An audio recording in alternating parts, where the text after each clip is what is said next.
Addis Ababa is a beautiful capital. Very, very beautiful. It's actually my Magaalaan Finfinnee magaalaa baay'ee bareedduudha. Duras dhufee nan beeka. Amma caalaatti hojiiwwan gaggaariin hojjetamanii miidhagina magaalattii dabalaniiru. Hambaaleen seenaa fi faayidaa hedduu qaban baay'inaan ijaaramaniiru. Hambaaleen kunneen immoo Itoophiyaa beeksisuuf ragaadha. Biyyi koo Ugandaan illee akkanuma bareedduudha. Qabeenya turizimii hedduu kan of keessatti qabdu, uummanni baay'ee kan nama jaallatudha. Finfinnee illee gaafa dhufnu simannaa ho'aatu nuuf taasifame. Aadaa garaagaraa argaan jira. Biyya kiyyatti gaafa galu waa'ee Itoophiyaa dubbachuuf waa hedduu bareera. Addis Ababa as a whole is a very wonderful city, very beautiful.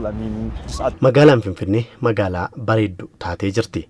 Baay'ee nama hawwatti. Dhugaa dubbachuuf baay'een itti gammade. Finfinnee arguu kootiif keessattuu biyya argama sanyii dhala namaa taatee fi lafee luusii arguu kootti hedduun gammade. Gara Itoophiyaa gaafa dhufnu simannaa gaariitu nuuf taasifame. Aadaa Itoophiyaa illee hedduu agarre. Gosa nyaataa, uffannaa, namoota afaan garaagaraa dubbatan waan hundi dinqiidha.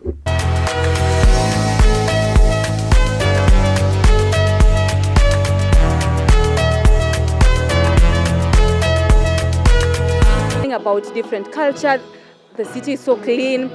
We got to say aadaa garaagaraan argee magaalattiin baay'ee qulqulluu fi bareedduudha. Seenaa Itoophiyaa kan ibsan hambaalee hedduu argeera. Na dinqe Itoophiyaa caalatti akka barru na taasise. Haalli qilleensaa baay'ee namatti tola. Magaalaa magariisa taatedha. Waan biyya kiyya hin jirre hedduun asitti argaa jira. Waan hedduu dubbachuu hin danda'a. Waa'ee Itoophiyaa argeera waan ta'eef. Yeah, I would say Kenya is a good place to visit. Waan baay'een arge simannaa hawaasaa hambaalee garaagaraa kan Itoophiyaa dubbachuu danda'an magaalaa qulqulluu bareedduu fi hawwattuu taate kan hin arge wantoota Keeniyaa hin jirre hedduun arge dhugaa dubbachuuf Itoophiyaan biyya bareedduudha waan hundaan biyya fakkeenya taatedha.